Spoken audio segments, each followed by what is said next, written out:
20절에서 21절까지 말씀입니다. 구약성경 잠언서 18장 20절에서 21절까지 말씀 우리 한 목소리로 합독합니다. 사람은 입에서 나오는 열매로 말미암아 배부르게 되나니 곧 그의 입술에서 나는 것으로 말미암아 만족하게 되느니라. 죽고 사는 것이 혀의 입에 달렸나니 그를 쓰기 좋아하는 자는 그의 열매를 먹으리라. 아멘.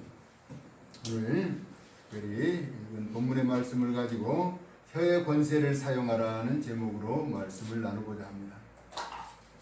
유명한 사진 작가가 활동을 하다가 때가 되어서 그 유명한 식당에 들어갔대요. 그래서 이제 식사를 하는데 그 식당 주인이 작가임을 알고 사진을 좀 보여달라는 것이었어요. 그래서 자신 나름대로 작품을 만들었던 사진을 이제 몇 장을 보여주죠. 사진을 열심히 보고 나서 식당 주인이 하는 이야기가 뭐라고 하냐면 카메라가 아주 좋아서 사진이 잘 나온 것 같네요 라고 말합니다. 이 작가는 나름대로 역량을 발휘해서 작품 사진을 구상하고 만들어서 찍어서 가지고 다녔는데 그것을 보고 카메라, 사진기가 좋아서 사진이 잘 나왔다는 이야기를 합니다. 이 작가가 가만히 생각해 보니까 나도 한마디는 해줘야겠는데 식사를 맛있게 잘했습니다. 찌개가 유난히 맛있는데 아마 냄비가 좋아서 이렇게 맛있는 것 같습니다 라고 이야기를 한 것이죠. 충분히 요리 솜씨가 좋아서 맛있다고 하고 작가가 훌륭한 작품을 만들었다라고 이렇게 평해 줬으면 좋았을 텐데 서로 그렇게 곱지 않은 말이 오고 간 상태에서 마음에 상처를 안게 되죠. 야고보서 3장 8절에는 그렇게 말하죠. 혀는 등이 다스릴 자가 없나니. 혀는 다스릴 자가 없다는 것이 다스릴 사람이 없다는 것입니다. 쉬지 않는 악이요 죽이는 독이 가득한 것이라. 그래서 그 혀를 잘못 사용하면 상대방에게 상처를 주고 아픔을 주고 어려움을 겪게 된다는 것이죠. 요즘 SNS라고 하는 이런 창구를 통해서 어떤 사람은 힘을 주기도 하고 어떤 사람은 아픔을 주기도 한다는 것이죠. 사람이 던지는 말 한마디가 얼마나 큰 영향력을 나타내는가 하면은 사도행전 7장 28절에 이스라엘의 영도자 모세라고 하는 사람이 나옵니다. 모세는 태어난 지 3개월 만에 제대로 울어보지도 못하고 이제 바로의 공주의 품에서 자라서 40년간 왕궁에서 왕자로 자라게 되죠. 그러나 늘 그의 가슴에는 히브리 사상이 흐르고 있었던 것입니다. 그런데 애굽 사람이 히브리 사람을 괴롭히는 것을 보고 그를 죽이게 되잖아요. 그런데 그 다음날 가봤더니 또 히브리 사람끼리 서로 갈등을 하고 다투고 있는 것을 만류하자 한 사람이 그렇게 말합니다. 네가 어제 애굽 사람을 죽인 것 같이 또 나를 죽이려 하느냐. 이 한마디 때문에 모세는 40년이라고 하는 긴 세월을 미디안 광야에서 나그네 생활을 하게 됐죠. 이처럼 사람이 한마디 한마디가 소중하고 상대방에 영향을 끼치게 된다는 것입니다. 그래서 죽고 사는 것이 혀의 권세에 달렸다라고 말합니다. 우리나라 속담에는 말이 씨가 된다라고 하죠. 요즘 같은 때 코로나 시대에 교회가 부흥이 되겠느냐, 전도가 가능하겠느냐라고 이야기하죠.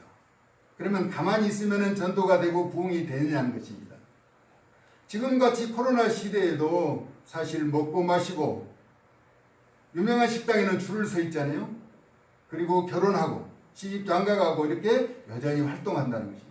다시 말하면 교회 부흥의 성장도 어쩌면 이때가 우리에게 주어진 좋은 기회라고도 할 수 있다는 것입니다. 위기는 기회가 될 수가 있는 것이죠. 아멘. 요즘 택배 누구나 집에서 물건을 이제 구매해서 택배로 배달받고 또 음식도 배달해주는 이런 시대로 택배와 배달 홈쇼핑은 아주 호황을 누리고 있잖아요. 안 된다고 하지만 되는 곳도 있다라고 하는 것이죠. 그래서 우리는 늘 긍정적으로 생각해야 한다는 것입니다. 이스라엘 백성들이 이제 가나안을 정복하기 위해서 12명이 정탐하잖아요. 10명은 부정적인 이야기를 할 때 2사람은 그들은 우리의 밥이다라고 말합니다. 기회다라는 거예요. 좋은 여건이, 좋은 기회가 주어졌다라고 하는 반면에 다른 사람들은 부정적인 이야기를 했죠. 한번 따라서 해볼까요? 나는 반드시 성공한다. 나는 반드시 성공한다. 나는 반드시 승리합니다. 나는 반드시 승리합니다. 나는 반드시 최고가 됩니다. 나는 반드시 최고가 됩니다. 나는 꼭 우승합니다. 나는 꼭 우승합니다. 이렇게 고백하는 사람들은 그 말대로 그 뜻을 이루어 가더라는 것입니다. 그런데 어떤 사람들은 부정적인 이야기를 하는데 에레미야서 33장 2절 3절에 이를 행하시는 여호와 그것을 만들어 성취하시는 여호와 그의 이름을 여호와라는 이가 이와 같이 이르시도다. 너희는 내게 부르짖으라. 내가 내게 응답하겠고 내가 알지 못하는 크고 은밀한 일을 내게 보이리라. 할렐루야. 아멘. 하나님 앞에 부르짖고 간구하면 이루어 주신다는 것입니다. 아멘. 근데 부정적인 이야기를 하는 사람은 자기는 물론 다른 사람들에게까지 영향을 끼치게 되죠. 힘들어 죽겠다. 절대로 안 된다. 할 수 없다. 못한다. 어렵다. 이렇게 이야기하면 힘들고 어려워지는 거예요. 사실 힘들지 않은 일이 어디가 있어요? 누워서 떡 먹는 것도 어렵다고 말하죠. 그러나 우리는 어떤 문제를 문제로 보지 않는다면 그것은 문제가 되지 않는 거예요. 그러나 아주 사소한 것도 이것이 큰 문제라고 생각하면 그것 때문에 사람이 무너지고 좌절하게 된다는 것이죠. 우리는 그래서 늘 긍정적으로 생각하고 할 수 있다 하면 된다 해보자. 그럼 해야 한다는 것이죠. 그래서 나아가야 하는 것이죠. 우리 하나님께서는 빛이 있으라. 그래서 이 빛이 있었다. 보시기에 좋았더라. 그리고 창조하시고 인간을 만드시고 심히 좋아하신다. 보시고 심히 좋아하셨다는 것입니다. 우리 예수님은 하나님의 뜻대로 우리를 위해서 그 고난의 십자가를 지셨죠. 그리고 십자가상에서 다 이루었다라고 말씀하셨습니다. 다 이루었다. 하나님의 뜻을 다 이루었다.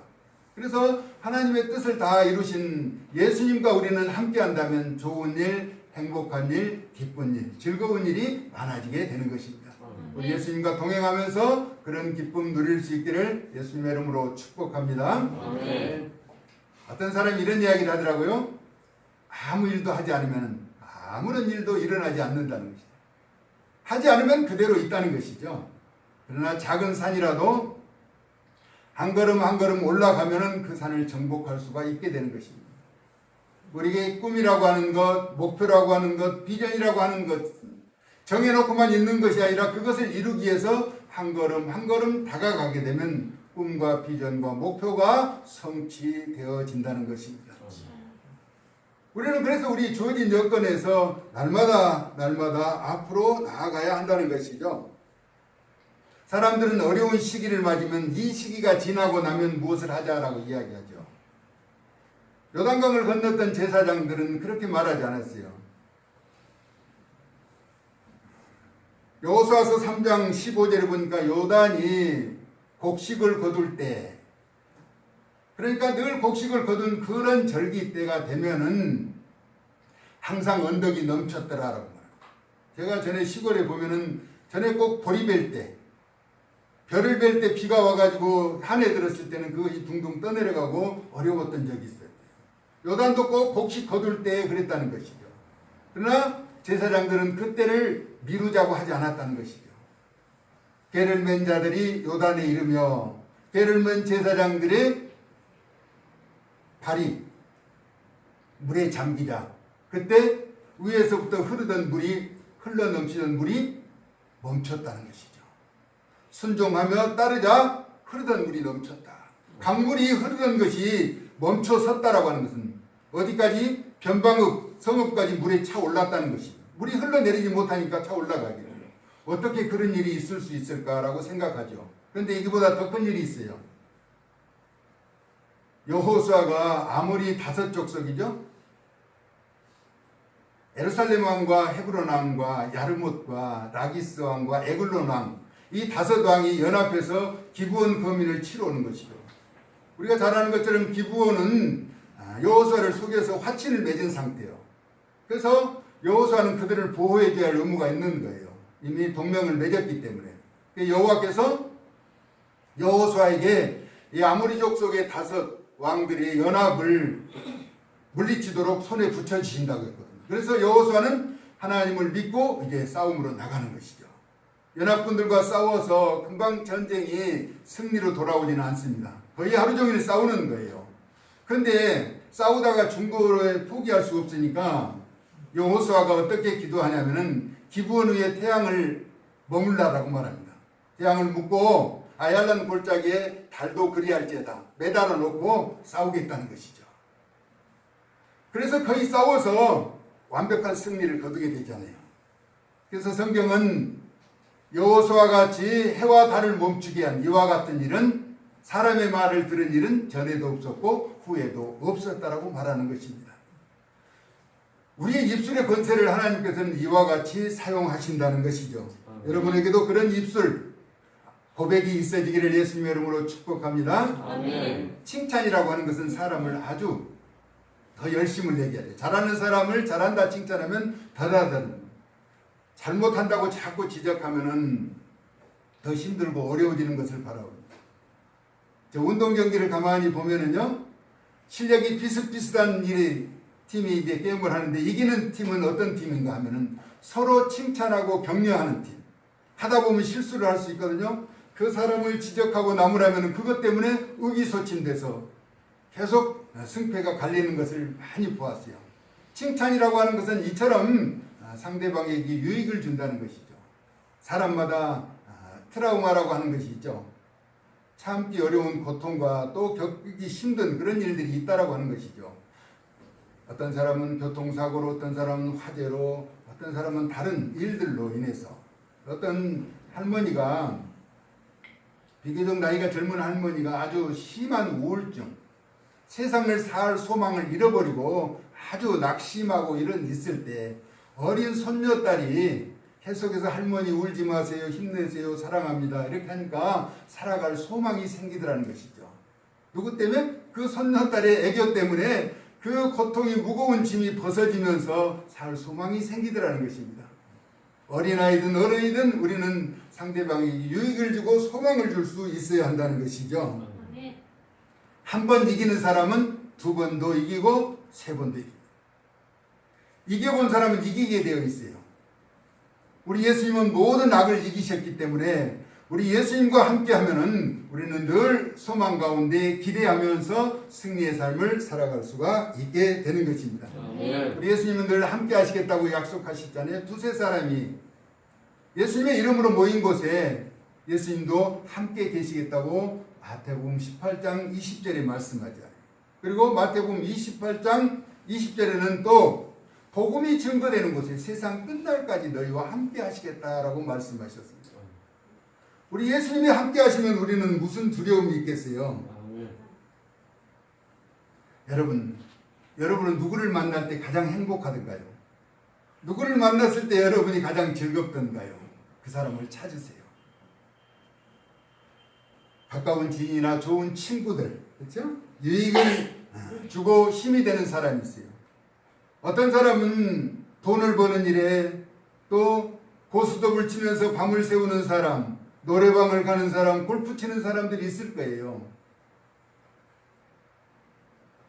그러면 그 사람을 만나면 좋은 사람이 있는 것처럼 우리는 예수님을 믿고 살기 때문에 예수님의 이야기하고 성령의 역사하심과 하나님의 일하심을 서로 이야기할 때 늘 행복하고 즐거워하죠. 제가 처음 신앙생활할 때 예수님 이야기를 하면서 밤을 새우고 직장에 출근한 일이 한두 번이 아니었어요. 뭐가 그렇게 좋았는지 밤새워 이야기하는 거예요. 그래서 예수님을 이야기하는 거예요. 성령님의 감동하심과 우리를 통해서 역사하시는 이해, 그런 일들을 나타내면서 살아가게 되더라는 것입니다. 어떤 사람은 이야기를 하다 보면은요, 이야기를 계속 하다 때 결론쯤에 이르게 되면은 꼭 맥주 김 빠진 소리를 하는 사람이 있어요. 한참 이야기를 하다가 결과적으로는 또 가서는 딴소리를 하는 사람이 있더라고요. 그러나 어떤 사람은 그 상대방에게 아주 소망을 주는, 기쁨을 주는 그런 이야기를 하는 사람이 있어요. 저는 한 40년 전에 알았던 친구가 어떻게 연락이 왔어요. 제가 목사가 됐다고 친구들을 만나서 제가 그 친구들을 이제 기도해주고 했다는 이야기를 들었던가 봐요.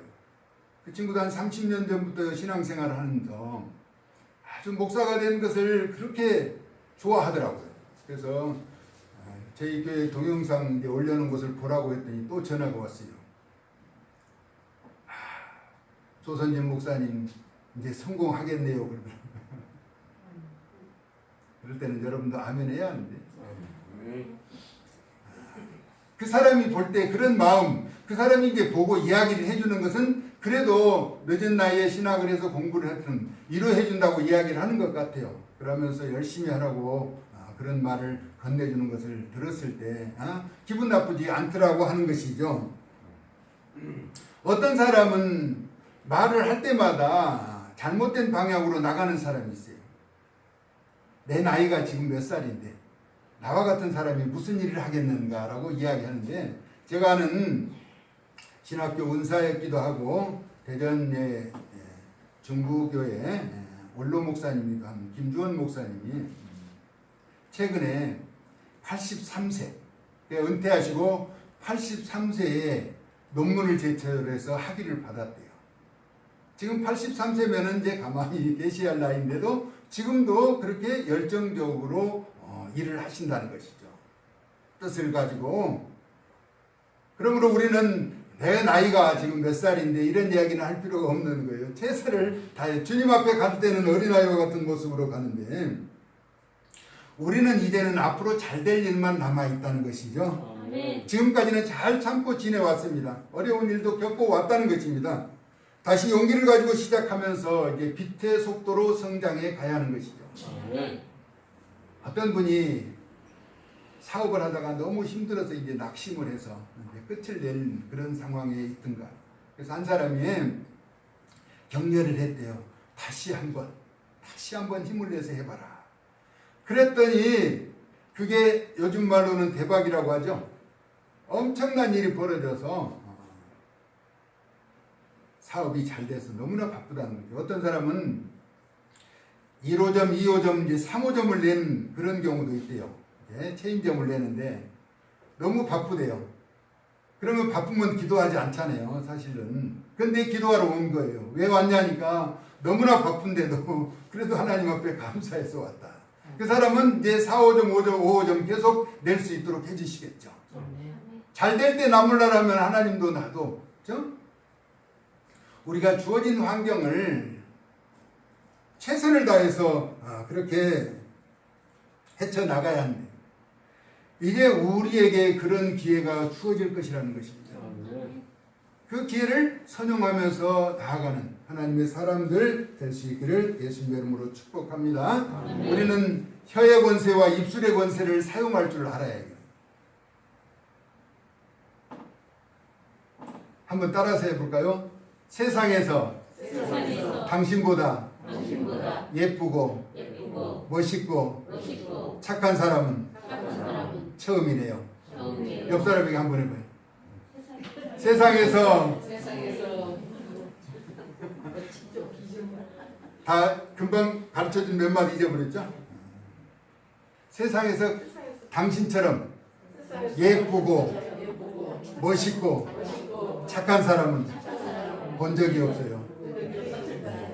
어떻게 그렇게 보일까요? 아직까지는 내 마음이 착하면, 그렇죠? 내 마음이 예쁘고 멋있으면 상대방도 다 그렇게 보이는 것이에요. 우리 예수님께서 그러시잖아요. 하나님 앞에 항상 내 말을 들으신 것을 감사하나이다. 예수님의 말씀을 항상 하나님이 들으셨다는 것입니다. 그래서 감사하다. 그래서 슬픔에 잠겨있던 나사로의 이제 누이들을 위로하면서 둘러선 무리를 위해서 잠자는 나사로를 불러 깨우잖아요. 나사로야 나오느라. 수족을 동인 채로 나오는 것을 바라보게 되죠. 항상 예수님은 하나님이 자신의 음성을 들으신다는 것을 알았다라고 하는 것입니다. 그래서 칭찬은 힘을 얻고 또 노력하며 결과를 나타내게 되는 것이죠. 이제 말씀을 마무리하고자 하는데, 기러기가 막내 기러기가 태어났대요. 근데 막내 기러기가 태어났는데 날개가 너무 적게 태어난 거예요. 다른 기러기에 비해서. 그러니까 이 막내 기러기는 이제 낙심에 빠지는 거예요. 다른 형제들의 기러기는 이게 커서 이렇게 멀리 날아갈 텐데 자기는 너무 적은 날개를 가지고 있어요. 그래서 아빠 기러기가 그렇게 얘기했고요. 네 날개에는 아주 놀라운 비밀이 숨겨져 있단다 라고 해요. 그러면서 날개짓을 열심히 하면은 날 수가 있으니까 걱정하지 말아라.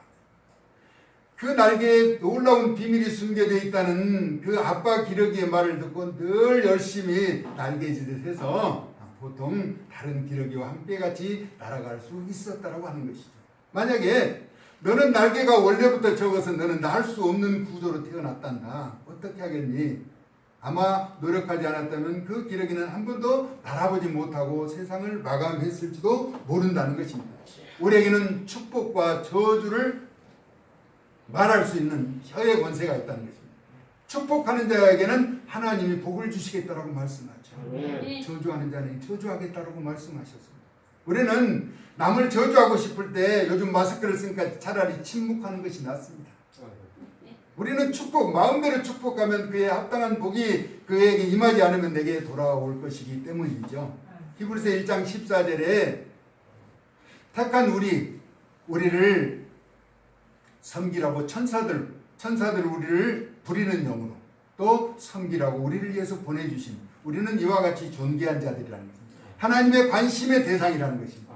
그러므로 늘 복된 말, 좋은 말, 칭찬하는 말, 격려하는 말, 위로하는 말을 해서 어려운 이 팬데믹 상황에서도 우리는 승리한 복된 삶이 될 수 있기를 예수님의 이름으로 축복합니다. 아멘. 우리는 상대를 축복하고 격려할 때 그 사람은 소망과 위로와 힘을 얻게 되고 또 다시 재도전해서 우리에게 유익이 되는 삶을 살아가게 된다는 것입니다. 고마우신 하나님, 우리에게 혀의 권세와 능력을 덧입혀 주심을 감사합니다. 늘 긍정적이며 적극적이며 창조적인 자세와 또 언어를 사용함으로 말미암아 좋은 결과를 나타내는 충성된 종들 되어지게 하여 주시옵소서. 코로나 시대이지만 반드시 극복하며 이길 수 있다는 확신과 긍지와 자부심을 가지고 나아가도록 도와주시옵소서. 예수 그리스도의 거룩하신 이름으로 축복하며 기도 올리옵나이다. 아멘.